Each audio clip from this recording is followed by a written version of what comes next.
Assalamualaikum warahmatullahi wabarakatuh. Waalaikumsalam warahmatullahi wabarakatuh.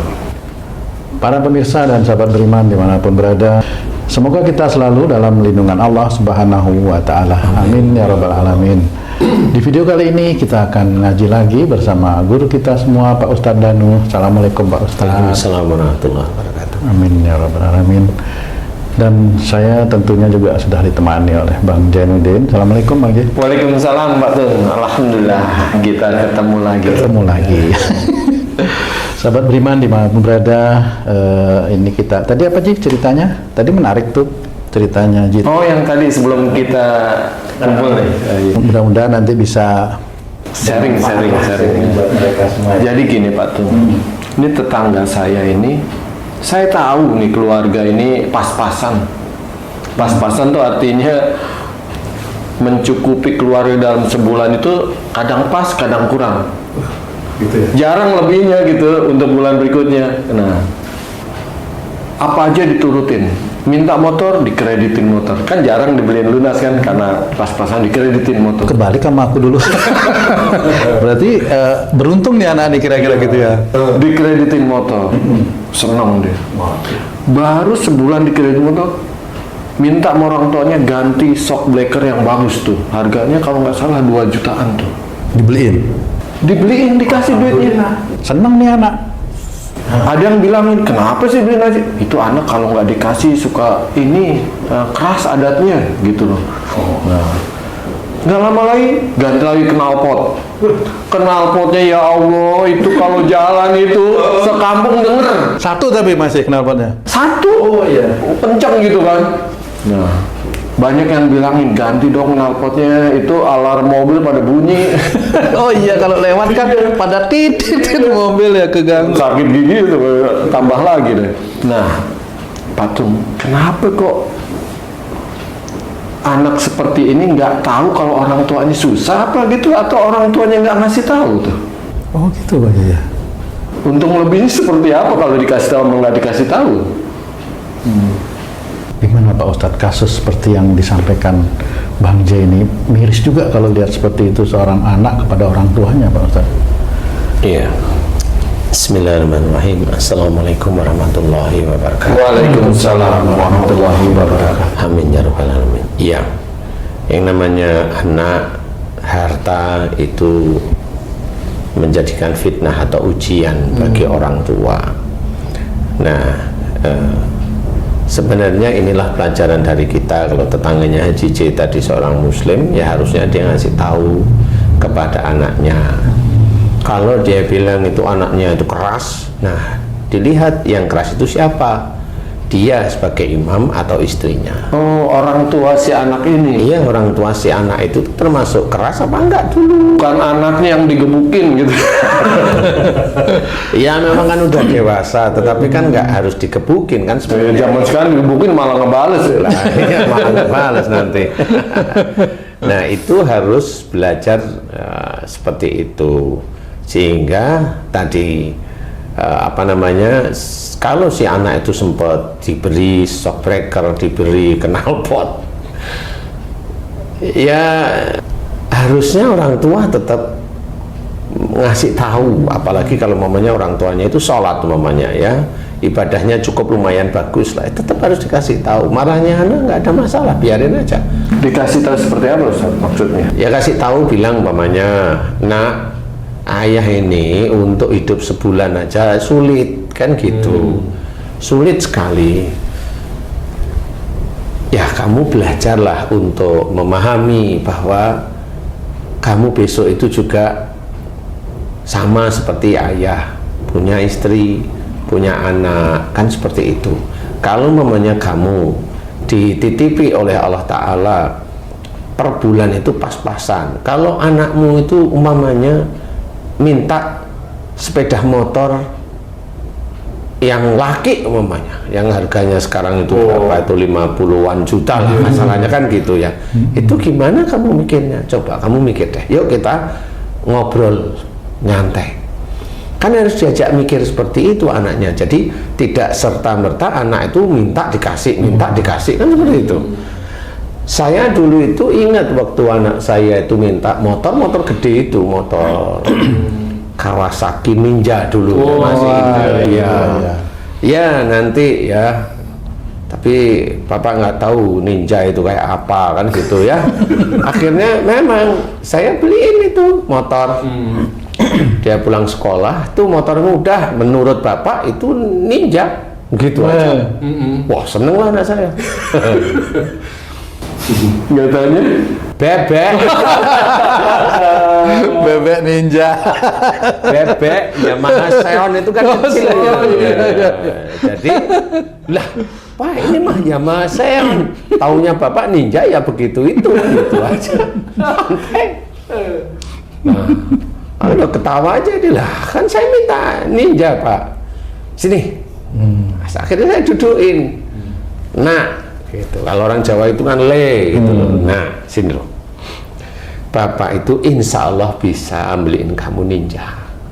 Tapi kalau kamu naik motor yang gede itu kan kecepatan tinggi. Kalau kamu itu baru naik motor, kemudian motor kecepatan tinggi, rata-rata seumur kamu itu pasti ngebut. Bapak itu sayang sama kamu. Kamu yang baru belajar sujud kepada Allah Ta'ala kok ngebut, kalau ada apa-apa gimana? Bapak sebagai imam harus memberikan pandangan kepada kamu agar kamu itu paham. Kalau kamu tabrakan, kalau ini Bapak kan tanggung jawab. Kamu minta Bapak beli, tanggung jawab nggak? Tanggung jawab. Dan itu ditanyain sama Allah Ta'ala. Gimana? Kamu mau Bapak masuk neraka? Kan begitu cara ngomongnya. Ya dia pasti nggak mau. Kalau Bapak masuk neraka, kamu pasti masuk neraka. Nggak mungkin nggak, wong kamu yang minta kan gitu. Nah akhirnya diajak mikir, nah Bapak beliin lah sepeda motor, itu sudah bagus sekali. Kan seperti itu, pakai aja. Ya dipakai. Alhamdulillah anak saya nggak ngerundel kan gitu. Jadi dipakai aja. Sampai akhirnya kendaraan itu dihibahkan.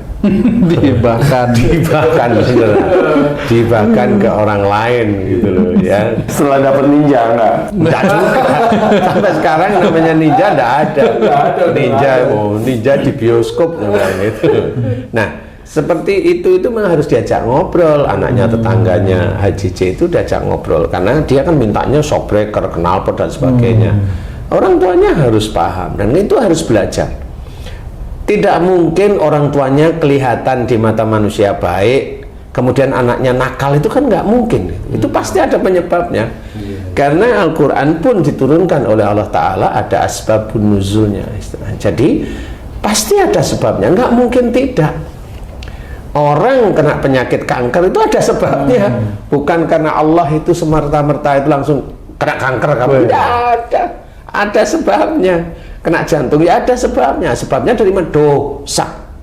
Insya Allah itu dari dosa. Tapi masih banyak orang yang nggak mau ngaku dan tidak ada masalah. Wong nanti dia sendiri yang akan bercerita. Kankernya itu juga nanti akan bercerita, menjadi saksi bagi orang tersebut. Kenapa kanker kamu muncul di situ? Dan nanti dia akan ngomong seperti itu. Jadi intinya adalah diajak bicara baik-baik. Kemudian dikasih nasihat yang baik-baik untuk dekat kepada Allah Ta'ala. Hari ini belum bisa, besok belum bisa, besok belum bisa, besok seperti itu. Sebelum sesuatu terjadi lebih mengerikan lagi. Itu anak tetangga itu sih kok sampai bapaknya takut nuruti terus, itu emang pernah ada kejadian gitu? Entah bapaknya dipukuli gitu. Enggak, dia cuman sayang doang. Oh, sayang doang. Sayang itu harus begitu apa gimana Pak Ustadz itu? Harus dikasih semua yang diinginkan anak itu. Sayang itu marah sama istri juga bisa katanya sayang. Kata mulut loh ya, ini kata mulut. Ini tetangganya Haji D. Kan ini bilang sayangnya dulu. Sayang itu membiarkan anak itu diem di rumah. Ya itu ya sayang ya bisa. Nah, kalau dibilang begitu kan sama nggak kira-kira? Hampir mirip sebenarnya ya. Sebenarnya bukan rasa sayang. Sebenarnya itu juga begitu bisa aja sebenarnya dulu bapak atau ibunya dulu diumbar kesenangan dengan orang tuanya. Bisa aja. Orang tuanya nih kesayangan kakek nenek si anak nih. Bisa aja Gimana seperti itu. Sehingga sekarang mulai dibalas. Karena dulu si orang tuanya bisa aja seneng dia dikasih sama orang tuanya, itu seneng. Bangga, seneng istilahnya. Waktu masih mudanya itu seneng, diperhatikan, di ini tuh seneng. Ada kesenangan yang itu ada. Nah sama seperti akhirnya nurunlah kepada anaknya, sehingga dia nggak lebih kayak bapak atau ibunya yang seneng itu diem biasa. Anaknya senengnya minta langsung. Berarti turunannya itu lebih gawat lagi ya. Insya Allah seperti itu. Insya Allah seperti itu. Makanya kalau ibaratnya di turunan mbahnya nggak ada, bapaknya nggak ada, anaknya kok ada kanker. Nah biasanya kata orang pintar ini turunan enggak. Nah ini karena apa? Karena sifat emosionalnya itu lebih tinggi. Semakin keturunan lebih tinggi. Dan sifat pintarnya keturunan lebih tinggi daripada orang tuanya. Kan nanti kalau sifat yang nggak karu-karuan lebih tinggi juga. Brengseknya itu juga lebih tinggi. Jadi begitulah cara Allah itu menguji orang tua itu dengan anak seperti itu. Makanya kita harus memahami, aturlah diri kita. Kalau kita diberi ya bilang, Pak kok saya aja, mbok yang lain, saudara yang lain kan ada. Kan itu anak yang baik seperti itu. Tapi mana ada anak seperti itu? Ya kan?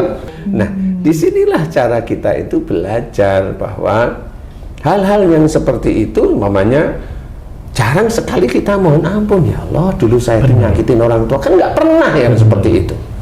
Padahal ini penting untuk menjadikan anak keturunan kita itu jangan seperti kita atau lebih dari kita. Jeleknya maksudnya ya. Kan itu jelas harus dimohonkan ampun kepada Allah Ta'ala. Makanya jarang sekali mengajarkan mohon ampun itu fokus, itu jarang. Makanya kalau anak-anak seperti itu, ya saya jawab normal lah, itu kan menguji kamu. Kan gitu.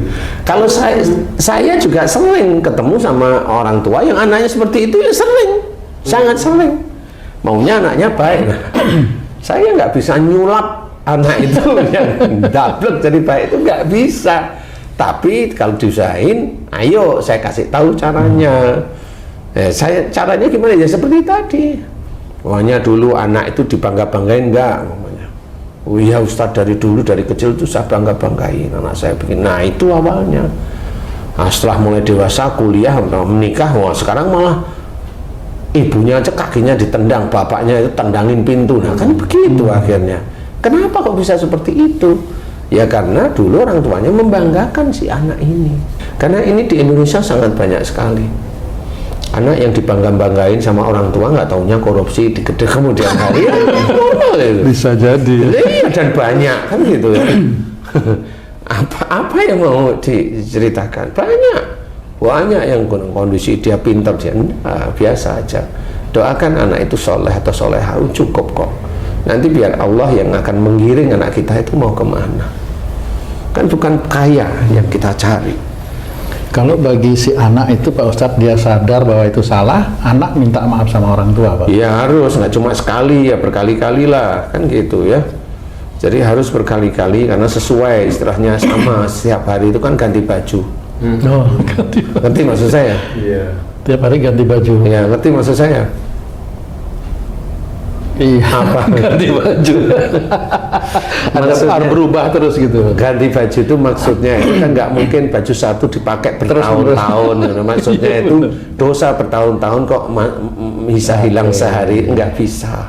Makanya saya bilang tiap hari kan ganti baju. Tiap hari mandi juga ya. Tiap hari mandi juga, tiap hari sholat juga. Berarti minta maaf lah terus setiap saat. Seperti itu. Jadi jangan merasa udah minta maaf sekali, udah ini udah bisa. Bukan saya, kalau jangan dijawab begini, Allah kan maha pengampun. Iya, tapi nggak seperti itu. Nggak seperti itu. Coba kalau nggak percaya, kamu minta kaya sekarang, minggu depan langsung kaya, nggak kan gitu? Bisa. Nggak bisa, harus ada ikhtiar, harus ada cara-cara untuk mendapatkan rezeki yang baik. Kalau memang banyak cara Allah itu melihat, jadi nggak cuma hanya lisan kita berdoa, enggak cuma itu aja yang dilihat oleh Allah Ta'ala. anak untuk menjadikan soleh atau soleha nggak cuma lisan orang tuanya, tapi orang tuanya juga imannya harus kuat pada Allah Ta'ala, sehingga kalau memang orang tuanya nggak mampu, nanti Allah yang akan menggiring yang menggiring anak itu jadi soleh atau soleha, ya. Nah, inilah harus belajar, didik anak kita dengan baik. Kita sebagai imam didik. Kemudian kalau orang tuanya dulu, nah ini sebagai ayahnya dulu merasa ayahnya ini dulu senang dikasih-kasih dengan orang tuanya. Nah, senangnya itu sama dengan anaknya. Akhirnya senang minta akhirnya. Ya beginilah cara Allah itu mengatur sehingga menjadi ujian akhirnya. Nah, akhirnya si orang tua kan dulu kan anak yang lain nggak kebagian hadiah dari orang tua, bener nggak sih? Anak yang lain kan ya kasihan. Nah, dari titik inilah sebenarnya menguji orang tuanya dulu, kakeknya atau neneknya si anak ini tadi. Sebenarnya itu menguji seperti itu. Nah, biasanya orang-orang yang dulunya diberi oleh orang tuanya itu keenakan, kebaikan, hadiah dan sebagainya, biasanya nyusahin besoknya. Nah, nanti anaknya yang dulunya disingkir-singkirin, malah tuanya sama dia nanti. Biasanya begitu. Nah, ini harus kita mengerti bahwa jangan terlalu jauh seperti itu. Tetap dekat pada Allah Ta'ala. Kalau memang kita yang diberi, terus sama orang tua bilang, ya mak, itu mas itu adik itu kan belum, kan gitu, jangan saya terus mak. Nah, ini ciri orang soleh atau solehah nanti di hadapan Allah. Allah mendengar dan tersenyum. Nah, ini mulai ini dilihat oleh Allah Ta'ala. Nah, besok-besoknya si orang tua ini punya anak, nyenengin orang tuanya, karena dulu dia juga bijak agar orang tuanya jangan pilih kasih tapi dia dengan lembut. Nah, dia insya Allah punya anak yang nyenengin seperti itu, insya Allah wallahu a'lam. Alhamdulillah, terima kasih banyak Pak Ustadz penjelasannya. Sahabat beriman dimanapun berada, mudah-mudahan apa yang kami bicarakan kali ini dari kasus-kasus yang terjadi di lingkungan kita bisa bermanfaat untuk kita semua, khususnya bagi kami yang ada di sini, dan Allah mudahkan kita untuk bisa mengaplikasikan apa-apa yang telah disampaikan oleh guru kita semua Pak Ustadz, dan amin ya rabbal alamin. Saya Tung pamit diri, sampai jumpa di video kami yang lain. Wassalamualaikum warahmatullahi wabarakatuh. Waalaikumsalam warahmatullahi wabarakatuh. Alhamdulillah.